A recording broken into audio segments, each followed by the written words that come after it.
반갑습니다. 반갑습니다.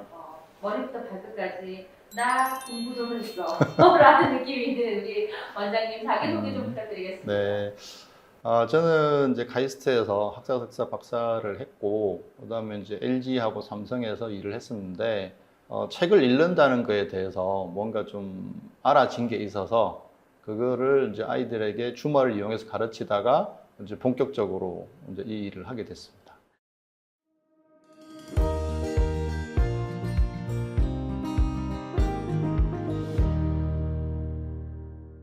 제가 박사과정 때 좀 스트레스가 심했어요. 그러니까 박사 주제도 잘 안 잡히고, 그러다 이제 몇 개월씩 실험을 하다가 계속 실패하고, 이제 스트레스가 되게 심했는데, 이제 그 상황에서 다시 이제 영어 논문을 딱 집어 들었는데, 신기하게 하루 종일 단 한 개의 문장도 이해가 안 되는 거예요. 분명히 다 아는 단어고 평소에 읽던 논문인데, 근데 거기서 빠져나올 수가 없는 거죠. 그래서 이거 이상하다. 이제 그러고 책에 있는 검은색 글자가 나의 머릿속에서 어떻게 이해가 되는 거지? 그 프로세스는 뭐지? 그런 의문이 갑자기 탁 들었어요. 글자가, 만약 사과라는 글자가 왜 내 머릿속에서 사과라고 인식이 되지? 그로부터 한 20년 뒤에 그 의문이 이제 이해가 됐어요. 글자가 인식되는 과정은 이렇게 되는 거구나. 그럼 이거를 실천할 수 있는 사람은 누굴까? 이제 아이들인 거죠. 왜? 강제로 공부를 해야 되니까.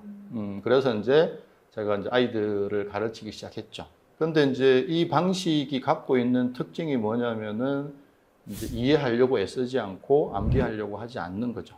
근데 그러다 보니까 이제 영어 수학 공부 체계 자체를 다 이제 바꿔야 되는 그런 상황이 됐고, 그 다음에 또 한 가지 의문점은 뭐였냐면은 보통 10년을 하면 잘한다 그러잖아요. 근데 저는 영어를 뭐 20년, 30년을 어쨌든 직업적으로라도 했었는데, 영어를 쓰고 읽고 하는 걸 했었는데, 여전히 어려운 거죠, 영어가. 그래서 이제 작정을 하고 6개월 동안 아침에 눈 떠서 밤에 잘 때까지 미국 초, 중, 고, 학교 교과서를 쭉 읽어봤어요. 그러면서 제 인식이 어떻게 변해가는지를 알게 된 거죠. 그거에 대한 어떤 이제 이론적인 체계를 찾아서 정리를 하고, 그리고 이제 아이들한테 이제 그걸 가르쳐 보기 시작한 거죠. 무의식에 어떻게 저장을 할 거냐 이 관점에서 공부에 접근하니까 전혀 다른 결과가 나오기 시작하는 거죠.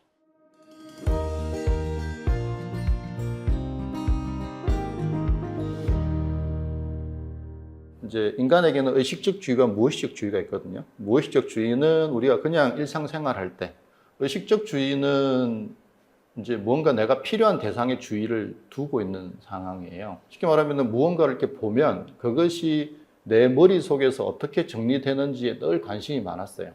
지금 요즘 책 읽는 애들 보면 두 가지 부류가 있어요. 그러니까 눈으로만 보는 친구들이 있어요. 그냥 쭉쭉 보기는 보죠. 여기 정리가 하나도 안 되는 상태인 친구들이 있는가 하면은 보면서 여기에 어떻게 정리되는지에 관심이 있는 친구들이 있어요. 관심을 가지게 되면 쉽게 말하면 컴퓨터로 보면은 적당한 폴드에 탁탁탁 저장을 하는 상태가 돼요. 그런데 관심을 안 가지면 그냥 한 폴드에 다 집어넣는 거예요. 근데 그게 이제 메타인지하고 연결이 되는데, 공부를 잘 한다고 하시는 분들은 그게 다 있어요. 근데 본인이 그게 있다는 사실 자체를 인식을 못 해요. 저는 그거를 이제 영어 리딩을 하면서 알게 된 거죠.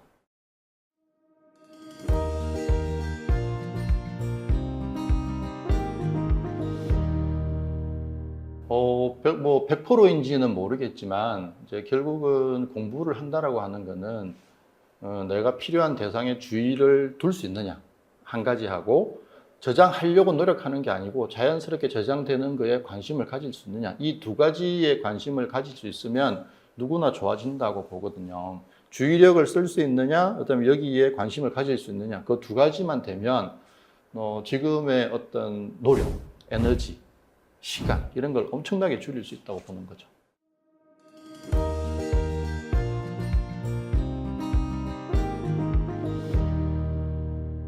결국 이런 거예요. 우리가 책을 봤을 때 A는 B고 B는 C니까 C는 A네 라는 이제 이렇게 생각이 들거든요.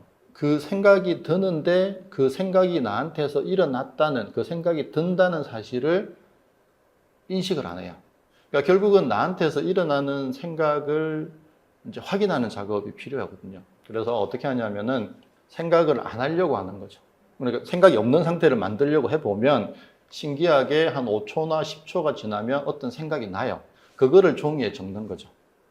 그렇게 해서 그거를 한 5분, 10분씩 매일 적다가 한 4주 정도를 하시게 되면 만약에 책을 보다가 친구 생각이 날 때 그것이 인식이 되기 시작해요. 근데 그게 사실은 이제 메타인지거든요.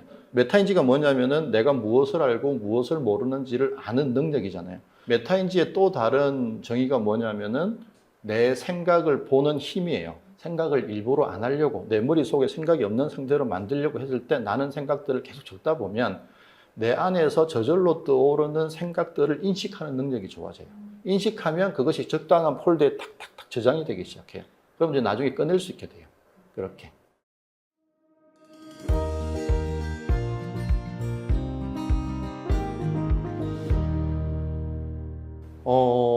저도 그랬고, 저도 잘 몰랐었기 때문에, 이제 아이가 보통 뭐 초등학교 입학하기 전후로 한글을 익히잖아요. 그러면은 이제 부모님들이 책 봐라 그래요. 책 보세요. 또는 뭐 읽어주시기도 하시고. 그러니까 그냥 책을 봐라라고 해서 그냥 애들은 봤어요. 그러니까 자기 나름의 스타일대로 본 거죠.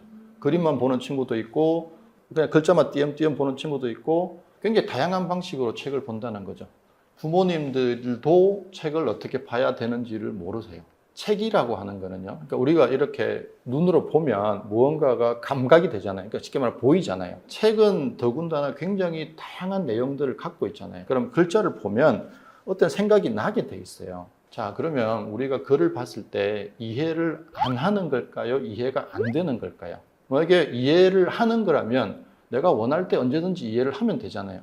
근데 그런 일은 절대 안 생기잖아요. 공부에 대한 가장 큰 착각 중에 한 가지가 뭐냐면은 이해를 한다는 착각이에요.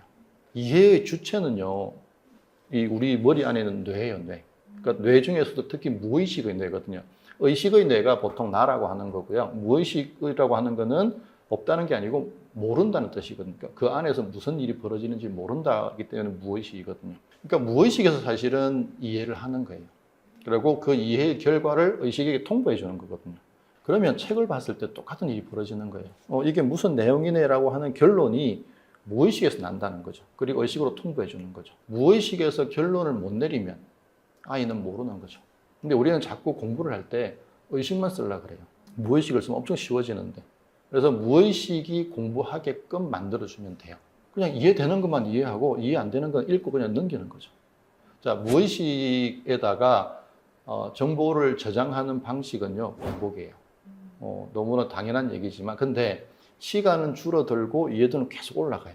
이해도가 올라가면 애들이 거기서 되게 신기하게 생각해요. 왜 이해가 되지? 내가 이해의 주체라고 착각하고 있어, 그래요. 그러니까 우리 뇌는요, 같은 정보를 계속 집어넣어주면 점점 이해도를 올리게 돼요. 실제로 인간한테는 주의가 하나밖에 없어요. 우리 뇌는 한 가지 대상에 주의를 두고 있으면요, 처리 효율을 올려버려요. 이제 주의 훈련이 된 친구들한테 뭘 가르치냐면은 절대로 딴짓을 하지 마. 그러면은 아이들이 하다가도 이렇게 탁 움직이고 싶은데 거기에서 이제 주의 훈련이 되어 있기 때문에 인식이 돼요. 그럼 안 해요. 10번 안에 무조건 몰입이 돼요.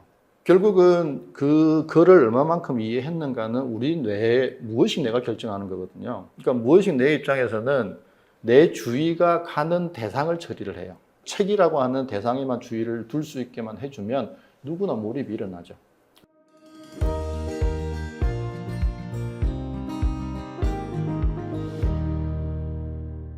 수동적 몰입이 있고 능동적 몰입이 있어요. 그러니까 유튜브나 게임은 수동적인 거예요. 무슨 말이냐면 나는 가만히 있어도 몰입이 되거든요. 근데 책을 보고 공부를 한다라고 하는 거는 자기가 능동적으로 들어가야지 수동적으로 내가 가만히 있으면 이게 아무것도 안 들어오잖아요. 그러다 보니까 아이들이 이 책을 읽었을 때 그걸 내 거로 만드는 일단 경험 자체가 너무 작고 부모님 세대들은 사실 어릴 때 놀 게 마땅치 않았잖아요. 그 시냇물이 흘러가는 걸 이렇게 한참 동안 보고 사실 그게 이제 능동적 몰입이거든요.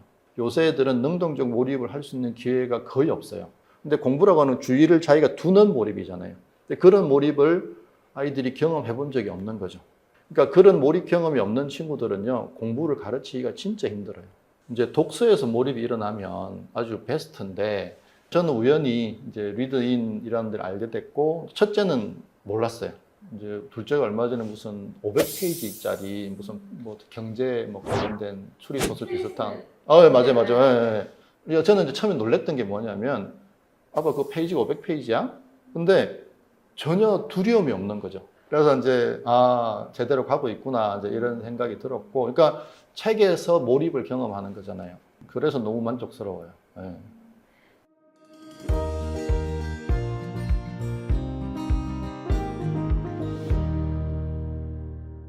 부모님들이 좋아하시는 응용 문제, 서술형 문제가 이제 이런 게 있어요.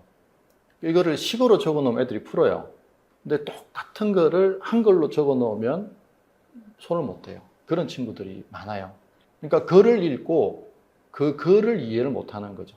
그 중고등학생들 중에 교과서를 이해하지 못하는 친구가 18%였어요. 학생이 교과서를 이해 못한다 그러면 그거는 진짜 큰일인 거잖아요. 근데 부모님들이 영어 수학을 가르친다는 거죠. 자, 그러면 영어 수학이 효과가 있는 거는 중학교 때까지. 고등학교 내신은요, 중학교 내신의 5배에서 10배예요. 자, 그러면 혼자서 글을 읽고 이해하는 능력이 없는 친구면 학기 내내 내신만 해야 돼요. 그러니까 결국은 책을 스스로 읽어서 정리하는 능력이 없는 친구들은 고등학교 가서 망하게 돼 있다는 거죠. 그 다음에 이제 수학 같은 경우가 이제 특히 고등학교 수학에 가면 5, 6가지 개념 중에 한 개만 몰라도 그 문제를 못 푸는 거거든요. 아이들이 처음에는 한 2, 3가지 단서를 들고 이렇게 가요. 가다가 이제 필요 없는 단서는 버리고 또 추가되는 단서를 끼워 넣고 이렇게 해서 마지막에 답에 이르게 되거든요. 저는 그 능력이 어디서 오는지 가만히 이제 따져보니까 추리 소설 같은 걸 볼 때 어떤 일이 벌어지고 단서들이 나오기 시작하잖아요. 그러면 그 단서들을 쭉 틀고 가다가 필요 없는 단서 버리고 또 새로운 단서 집어넣고 쭉 하면서 결국 범인을 잡아내는 그거 스토리가 너무 똑같은 거예요. 수학에서 상위권으로 가는 친구와 못 가는 친구들을 딱 보면 독서량에서 확 차이가 나요. 결국 중학교 때 뭐 내신도 중요하지만 결국 고등학교 가서 공부 잘하는 게 목표잖아요. 영어를 보면 고등학교 모의고사나 수능을 보면 한 5문제 정도는 고등학생으로서는 도저히 경험이 있을 수 없는 철학, 경제, 그다음에 뭐 어떤 문화들, 요새는 이제 무의식에 대한 얘기까지 지문에 나와요. 결국은 영어 수학을 아무리 잘해도요, 상위권으로 가도록 보장해 주는 게 뭐냐면은 독서라는 거죠. 그다음에 이제 다양한 책을 읽어야 돼요. 그러니까 그게 이제 비문학이라고 하는 거잖아요. 결국은 고등학교 과탐, 사탐이 뭐냐면 비문학의 절정이잖아요. 읽어서 이해가 안 되는데 시험은 어떻게 봐요? 이해하는 게 아니고 그런 이해가 되는 거라고 말씀드렸잖아요. 내가 하고 싶다고 이해되는 게 아니잖아요. 그러면 그걸 봤을 때 저절로 이해될 수 있는 상태를 만들어줘야 돼요. 근데 그거를 영어 수학 한다고 시간을 다 써버리고 나서 고등학교 가서 아이가 글이 이해가 안 되는데 그거의 대표적인 게 그 책이잖아요. 공부머리 독서법. 그 책에 보면 초등학교 때 너무 잘하던 대치동 아이들이 중학교 가면서 교과서를 이해 못하는 상황에 이 작가가 놀라신 거잖아요. 근데 저도 그걸 느껴요. 아이들이 암기 과목 같은 걸 되게 힘들어 하거든요. 보면은 이해를 못해요. 듣는 능력하고 보는 능력이 또 밸런스가 안 맞는 거죠.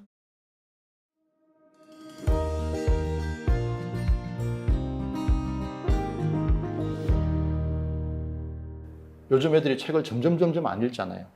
안 읽고 이제 사실은 이제 감각적인 자극에만 지금 반응을 하는 그런 현상들이 점점 많아지고 있잖아요. 근데 반대로 생각해 보면 책을 조금만 읽으면 굉장히 유리한 위치에 서게 된다는 얘기가 되는 거잖아요.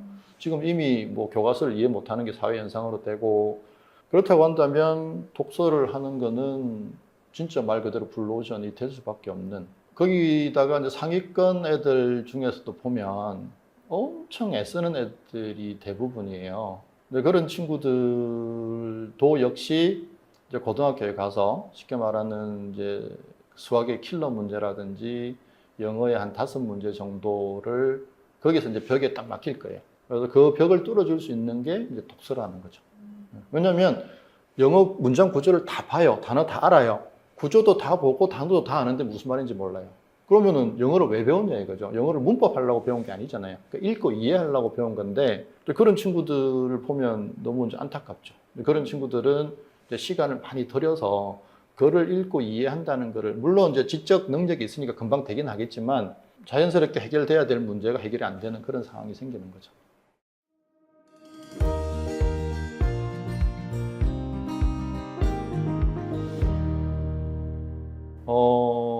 저는 이제 저희 둘째를 보내면서 너무 만족해 하고 있고, 주의 훈련을 하면 책을 읽으면서 동시에 자기가 책의 내용과 상관없는 생각들이 날 때, 거기에 끌려가지 않게 되거든요. 그다음에 더 중요한 건 거기에 끌려가지 않게 되면 몰입으로 유도하기가 너무 쉬워지는 거죠. 그래서 몰입 상태가, 그러니까 공부가 즐겁다기보다는 몰입 상태가 주는 편안함이나 즐거움이 있거든요. 엔돌핀이 나오잖아요, 머릿속에서. 근데 그 상태를 계속 경험하게 해주는 거죠. 그래서 이제 책을 읽히실 때 주의 훈련을 하게 해주시고, 그 다음에 몰입으로 유도를 해주시면 이제 아이들이 훨씬 이 책 읽기를 좋아하게 될 거고, 그 다음에 그때는 아이들이 진짜 시간 가는지 모르거든요. 그런 경험들을 자꾸 하다 보면 튼튼해지는, 강해지는 그런 결과가 될 거라는 거죠. 귀한 시간이었습니다. 말씀 네, 감사합니다. 감사합니다.